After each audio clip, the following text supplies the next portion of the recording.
Dee, and we are back in the kitchen.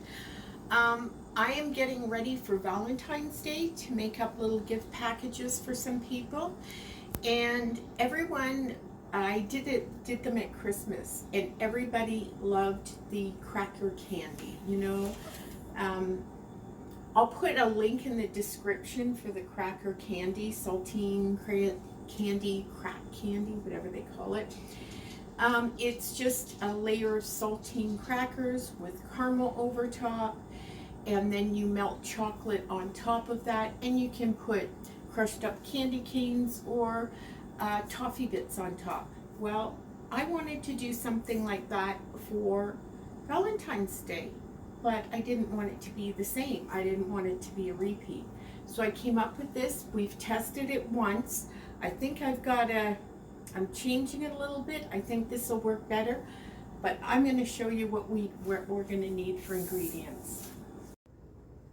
Now you need the normal ingredients that you would need for the cracker candy. You need a cup of butter. You need 1 cup and plus 2 tablespoons of packed brown sugar and a bag of chocolate chips. But instead of the saltine crackers, I am going to use these pretzels, not the stick. I used the stick before. I think these will work out better.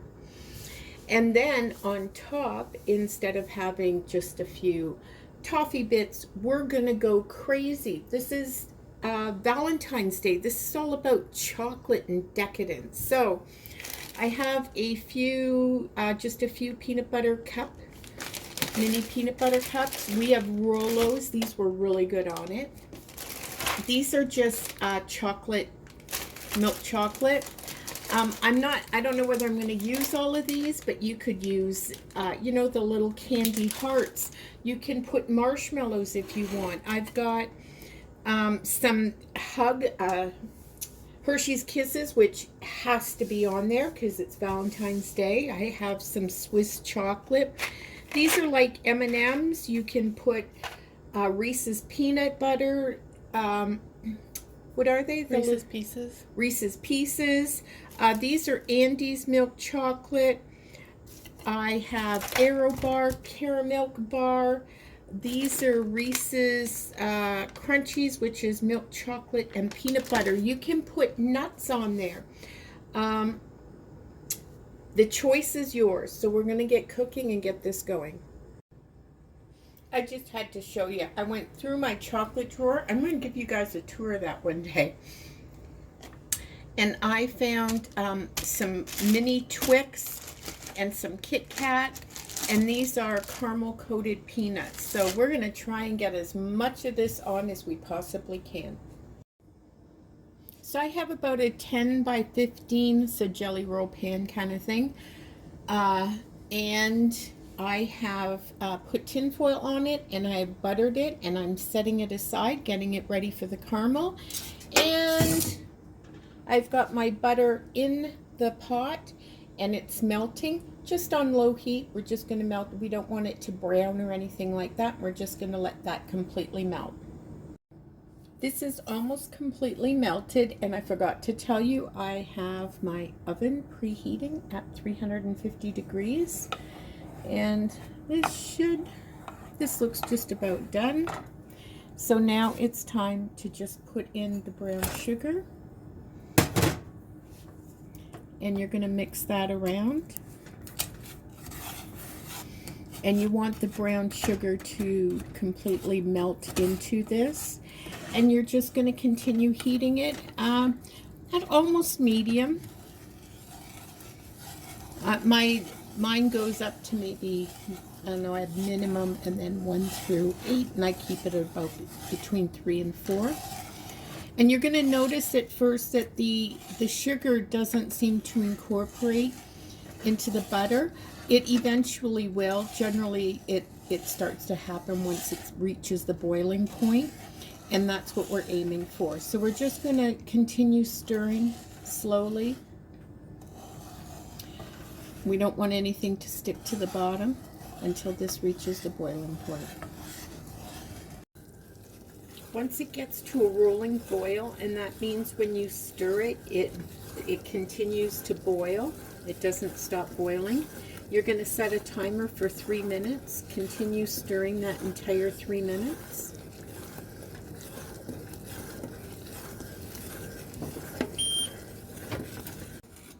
The caramel is done, and so I am just going to quickly put that on the baking sheet.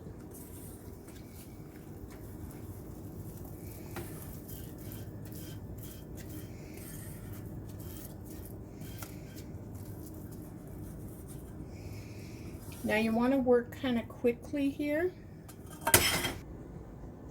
So I am just spreading this all over. You normally put this on top of crackers, but it wouldn't work for these. So once this is down, then I'm going to put pretzels on. Be careful, don't touch the caramel. You're going to really burn yourself, and you got to work as quickly as you can.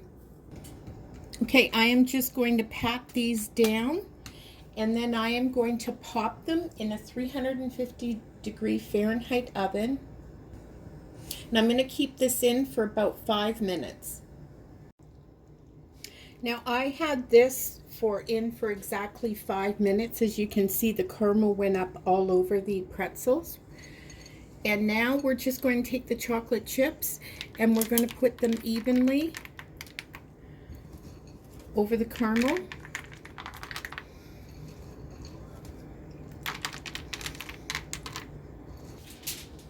Now that that's done, I'm just going to cover this with tin foil and let it sit for 5 minutes on the counter. Okay, the 5 minutes is up, and this comes Jessie's favorite part. So we're just going to smooth over the chocolate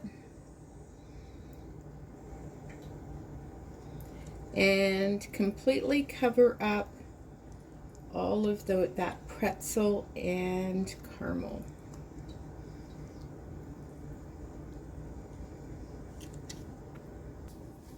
Now it's time to decorate. I am taking all of this chocolate and I am trying to just pack as much of it in or on this as I can. And I'm kind of trying to work quickly while the chocolate is really soft.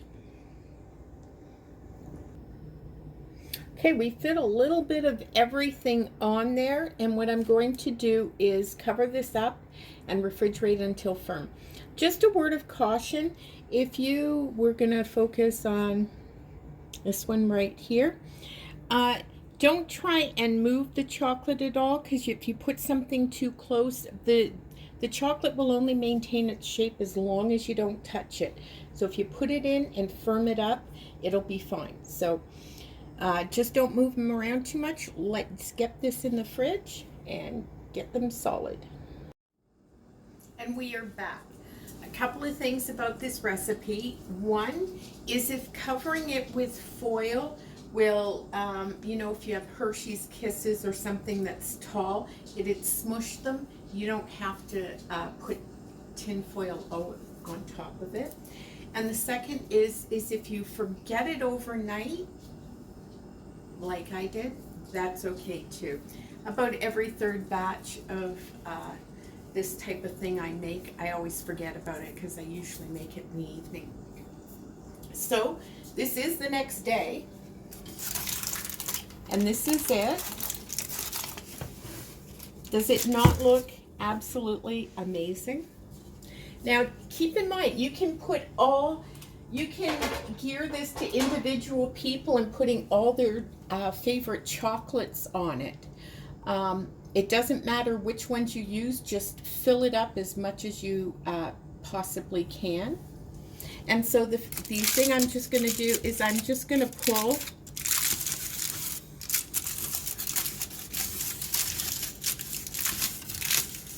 this away so that I can start breaking it off. Now, you can break this off into small pieces, but I'm not, I want to give people a really big chunk and then allow them to break pieces off or to eat it a hole-in-one chunk. So I'm going to aim to just taking off just a few big chunks and leave them at that. I've taken the foil off and I just want to show you the back of it. And that's all that caramel with the pretzels stuck in it.